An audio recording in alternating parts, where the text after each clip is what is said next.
이 아침 우리에게 주시는 하나님의 말씀 시편 113편입니다.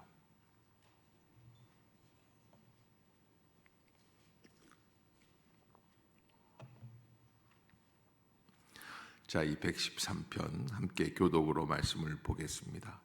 할렐루야, 여호와의 종들아 찬양하라. 여호와의 이름을 찬양하라. 해 돋는 데에서부터 해 지는 데까지 여호와의 이름이 찬양을 받으시리로다.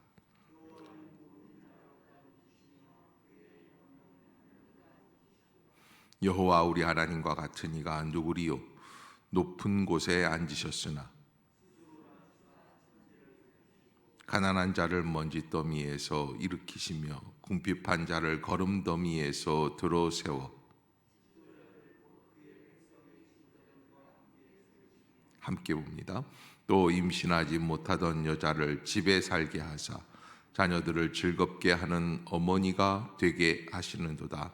할렐루야, 아멘. 할렐루야. 이 아침 죄전을 찾으신 여러분들에게 하나님의 은혜와 평강이 함께 하시기를 축원합니다.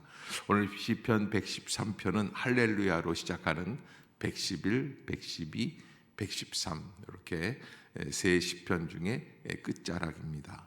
오늘 본문에서 우리에게 하나님을 찬양하라 라고 하는 의미를 우리에게 주고 있죠. 그래서 왜 찬양해야지 되느냐, 또 누가 찬양해야지 되느냐, 또 언제 찬양해야지 되느냐라고 하는 이런 문제들까지도 우리들에게 알려주고 있습니다. 첫 번째, 누가 찬양하느냐 그러는데 여호와의 종들아 찬양하라, 여호와의 이름을 찬양하라 이렇게 시작을 해요. 여호와의 종이라는 것은 헬라어로 말하면 둘로스라고 하는 것인데, 이 여호와의 종이라고 하면 매우 심각한 단어입니다. 왜냐하면 구약 시대 모세 시대에는 여호와의 종은 한 사람밖에 없었어요. 그게 모세예요. 또 그 다음 모세를 뒤를 이어서 누가 종입니까? 여호수아가 종이에요. 그런데 여기 오늘 본문에서는 여호와의 종들아 그렇게 돼 있어요. 그게 복수예요. 그렇다면은 지도력에 있어서 혼란이 와요. 다 여호와의 종들이라고 하면, 그러면 누구 말을 듣고 누구에게 순종하고 이 민족이 누구를 따라가야지 돼요. 그런데 그만큼 소중한 사람이 있다는 거예요. 어떤 사람이? 찬양하는 사람, 하나님의 이름을 높이는 사람, 하나님께 영광을 돌리려고 하는 그 사람들이 그만큼 소중한 사람들이다. 그래서 여호와의 종들아 찬양하라. 하나님의 종이라면 마땅히 주님을 높이고 주님께 영광을 돌리는 일에 최선을 다해야 하지 된다라고 하는 일에 강조점을 두고 여호와의 종들이라는 표현을 하게 됩니다. 2절에 보면 그러면 언제 찬양하냐? 이제부터 언제까지? 영원까지. 우리가 찬양을 시작하게 하면 언제까지 찬양하느냐? 마침내 하나님 나라에 이르고 그 이후에 영원까지 하나님의 이름을 찬송해라 라고 하는 거예요. 그 우리가 한번 하나님 앞에 영광을 돌리기로 결단을 하고 찬양하기로 결단을 하고 찬양을 시작했다 그러면 어디까지 가느냐? 내가 나의 생명이 다하는 날까지 주님을 높이고 찬양하는 일에 최선을 다하자라고 하는 겁니다.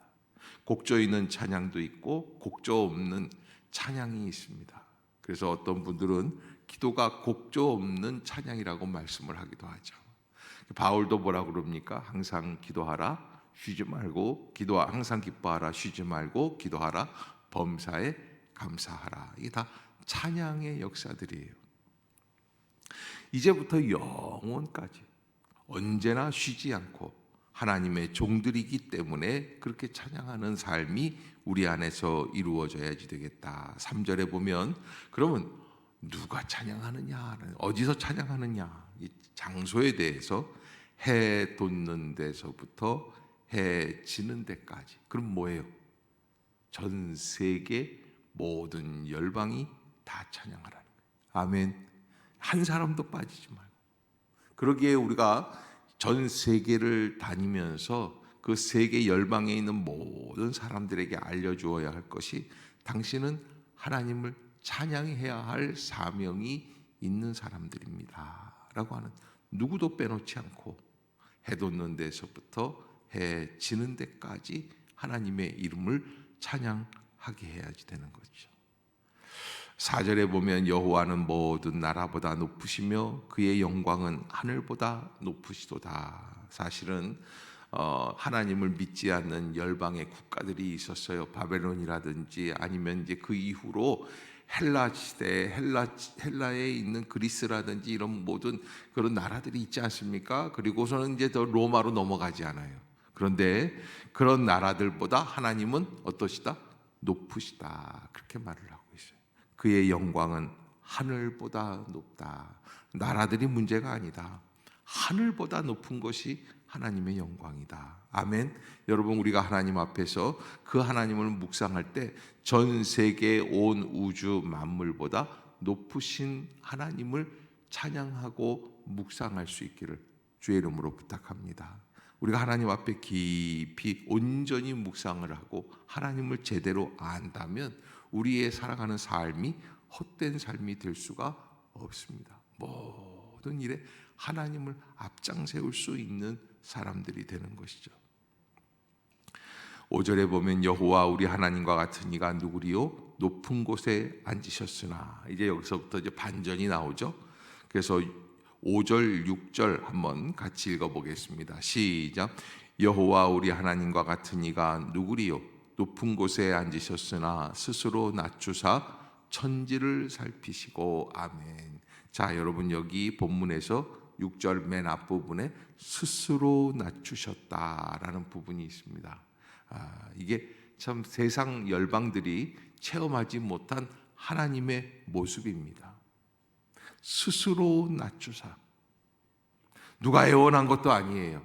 그러나 천지를 지으신 하나님이시기 때문에 높은 곳에 계시지만 스스로 낮추셔서 이 온 땅을 살피시기 위해, 그래서 7절에 보면 하나님이 낮추신 그 결과가 어떠냐? 가난한 자를 먼지 더미에서 일으키신다라는 거예요. 가난한 자를 먼지 더미에서 일으키신다. 또 궁핍한 자를 거름 더미에서 들어 세우신다. 반전이에요. 뭐 지금도 가난한 사람들은 소외되지 않습니까? 그런데 과거 2000년 전, 3000년 전 고대 사회에서는 이게 신분이라는 게 급작스럽게 상승이 되는 일들이 없어요. 전쟁이 나지 않는 이상은, 나라가 망하지 않는 이상은 없어요. 그런데 그럼에도 불구하고 하나님은 가난한 자를 돌보시는 하나님, 궁핍한 자를 거름더미에서 들어 세우시는 하나님. 그래서 예수님은 산상수훈에서 그런 하나님이시기 때문에 우리가 어떤 사람으로 살아야 되느냐? 가난한 사람으로 살라고 말씀하시는. 마태복음 5장에는 첫 구절이 뭡니까? 마음이 가난한 자는 복이 있나니 천국이 저희들의 것이다. 아멘. 여러분, 우리가 왜 하나님 앞에서 겸손해야지 되는가 하는 것에 그 비결이 여기 다 담겨 있어요. 왜 우리는 하나님 앞에서 나를 낮춰야 될까? 여러분, 기독교만큼 겸손을 강조하는 신앙이 또 있을까? 어거스틴 같은 분들은 기독교의 최고의 덕망이 무엇이냐? 겸손이라는 거예요. 그럼 두 번째는 뭐냐? 두 번째도 겸손이에요. 세 번째는 뭐냐? 세 번째도 겸손이라는 거예요. 우리 기독교에 있어서 이 겸손이라고 하는 그 뗄래야 뗄 수가 없죠. 그래서 빌립보서에서도 뭐라고 그럽니까? 예, 그리스도 예수 그리스도께서는 하나님과 본체를 이루시지만은 그러나 자기를 비워 종의 형체를 가져 어디까지 복종하시냐 하면은 죽기까지 복종하신다. 그렇게 돼 있어요. 그게 겸손이에요. 그래서 겸손한 사람이다 할 때 그저 고개를 숙여서 인사를 잘하고 사람들 앞에서 뭐 이렇게 생글생글 잘, 이 정도의 겸손이 겸손이 아니에요. 진정한 겸손은 어디까지 복종하는 것? 죽기까지 복종하는 거예요. 그래서 나의 마음에 있는 겸손의 잣대를 어디에다 세우는 겁니까? 이게 상대적인 관점이 아니라 절대적 관점. 아멘. 아멘. 그것을 바라보고 겸손한 자로 나아가는 거예요. 그래야 가난한 자를 먼지더미에서 일으키시고 궁핍한 자를 걸음더미에서 들어 세우십니다. 그럼 이 가난한 사람들, 궁핍한 사람들을 어디까지 인도해 주시느냐? 8절에 보면 지도자들, 곧 그의 백성의 지도자들과 함께 세우신다. 당시의 지도자들은 그 지역에서 최고의 유지입니다. 권력자예요. 군사력도, 또 재물도, 또 덕망도, 또 지혜도 다 갖춘 사람들입니다.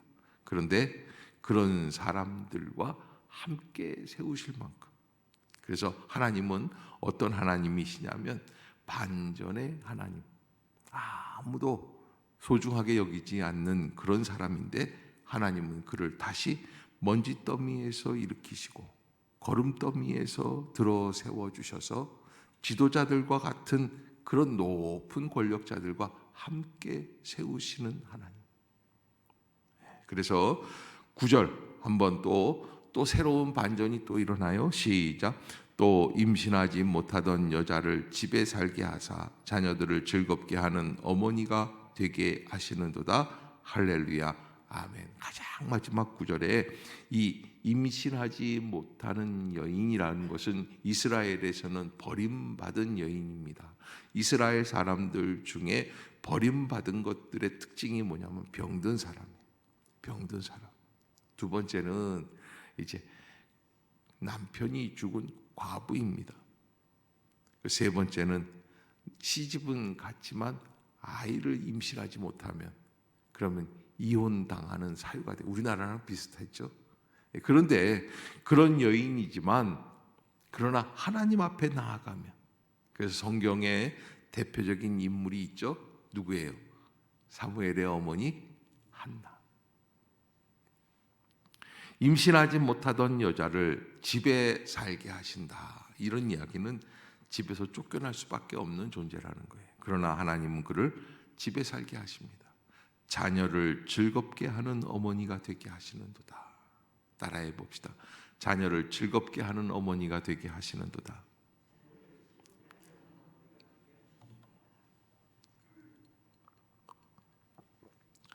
제가 왜 여러분들에게 이 부분을 함께 읽자고 말씀을 드렸냐면, 집에서 살림하고 아이들 다 먹이고 씻기고 집안 청소하고 이러다 보면 짜증날 때 있어요, 없어요? 네? 그런데 이게 주님 주신 축복이에요.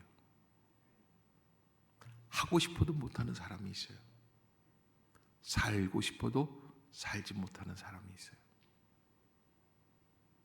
그 무엇과도 바꿀 수 없는 축복의 조건이에요. 누군가 이런 얘기를 했어요. 주차장이 너무 멀리 떨어졌다고 투덜거리는 사람은 뭐가 있는 사람이에요? 차가 있는 사람이에요.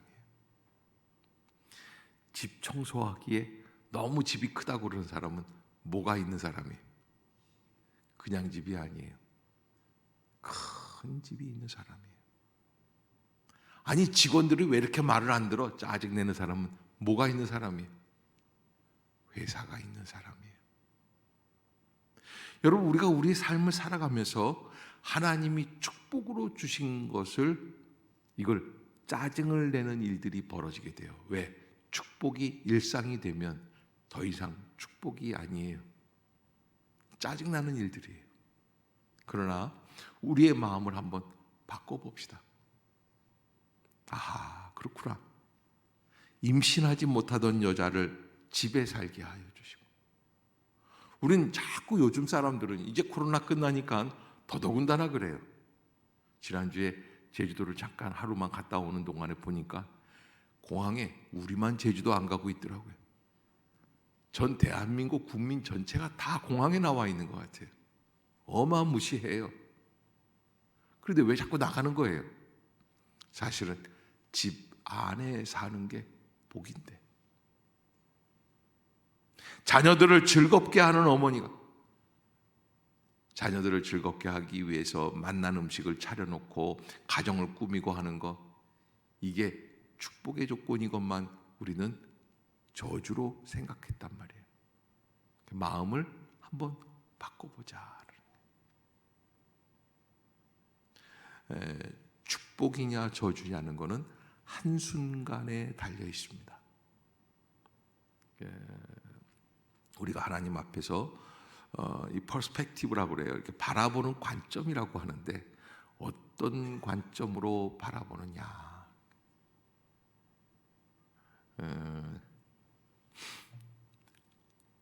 한 벽돌 쌓는 사람들이 높은 담을 쌓고 있습니다.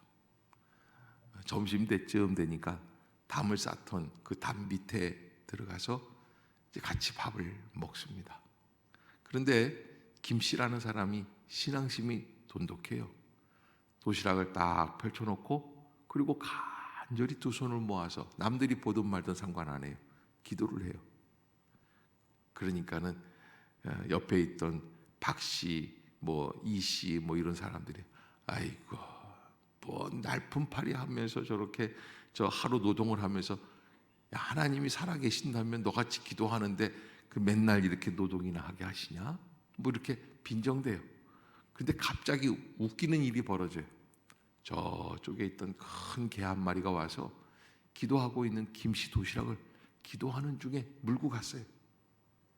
너무 웃긴 거예요. 왜냐하면 하나님이 살아계시면 개가 와서 도시락 기도하는데 물고 갈 필요가 있어요? 막 웃는 거예요. 더 웃긴 게 있어요. 김씨가요 가가지고서는 그냥 악착같이 쫓아가서 강아지 배를 탁 치고서 뺏는 게 아니에요.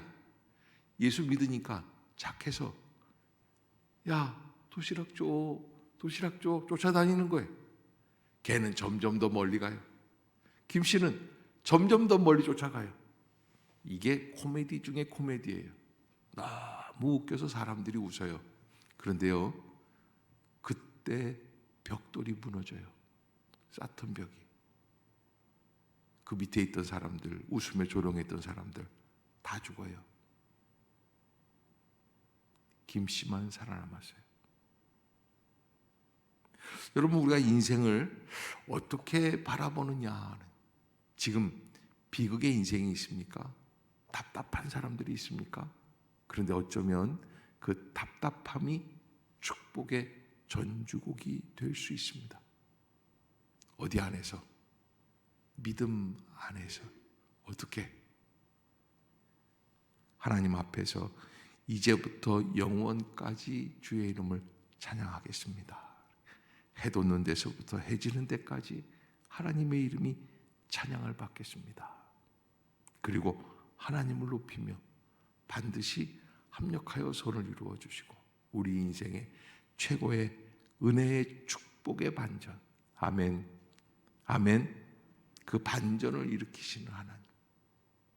우리는 너무나 세상적 눈으로 세상을 판단합니다. 하나님을 믿는다면서도 하나님의 믿음으로 바라볼 수 있는.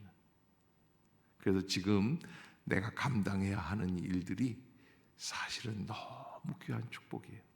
어느 목사님이 어느 교회에 집회를 하셨는데, 이게 오래전 얘기입니다. 영국에서 있었대요. 부흥강사 목사님이 집회를 잘하고 나왔는데 그만 그 당시에 가난한 사람들이 많으니까요, 부흥강사 목사님 신발을 훔쳐간 거예요. 신발장에 내 신발이 없어요. 그래도 사람이 상식이 있으면 그래도 부흥강사 목사님 신발은 제일 위에다 올려놓든지 따로 구별을 해서 다른 사람들이 손 못 대게 만들어야 되는 거 아닙니까? 신발이 없어졌어요. 그 교회 담임 목사님이 이거 어떡하나, 신발이 없어졌네. 그래서 제가 전에 신던 흔 신발을 하나 갖다가 흔 신발을 얻어 신고서는 나왔습니다. 목사님 입이 이만큼 나와요. 이런 지혜인장. 아니 그렇게 집회를 하느라고 수고를 했는데 하나님은 나의 수고를 알아주시기는커녕 뭐가 없어졌어요? 신발이 없어졌어요. 있을 수 없는 일이죠. 그런데 한참 가는데 저기 앞에 웬 사람이 걸어가는데 쩔뚝쩔뚝해요. 보니까 그분은 두 다리가 없는 분이에요. 근데 그 목사님 깨달아요. 나는 고작 신발이 없어졌다고 그러는데 저 형제는 다리가 없는데 저렇게 기쁨으로 집으로 가고 있구나. 여러분, 우리가 인생을 살면서 지금 내가 누리고 있는 것들 안에서 하나님의 은혜를 잘 생각해 보십시오. 그리고 오늘부터 영원까지, 아멘.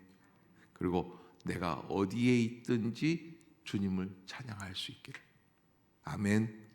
그런 은혜가 있기를 주의 이름으로 축복합니다. 기도하겠습니다. 사랑의 하나님, 은혜를 감사합니다. 새날을 열어주셔서 감사합니다. 찬양할 수 있게 해주셔서 감사합니다. 주님을 높일 수 있게 해주셔서 감사합니다. 하나님의 은총의 역사가 이루어질 수 있도록 주님만 바라보게 하여 주시고 우리의 마음에 진정한 은혜와 기쁨이 가득하게 하여 주옵소서. 오늘도 하나님 은혜 가운데 우리에게 놓여 있는 모든 어려운 문제들 기쁨으로 해결할 수 있도록 우리의 마음에 진정한 은혜를 깨닫는 마음이 되게 하여 주옵소서. 가을이 깊어가고 곧 겨울이 올 터인데 주님 주신 이 계절 믿음으로 살아낼 수 있게 하여 주시어서 멈추지 않고 주님 앞으로 나아갈 수 있는 복된 성도들 되게 하여 주옵소서. 예수님의 이름으로 간절히 기도드리옵나이다. 아멘.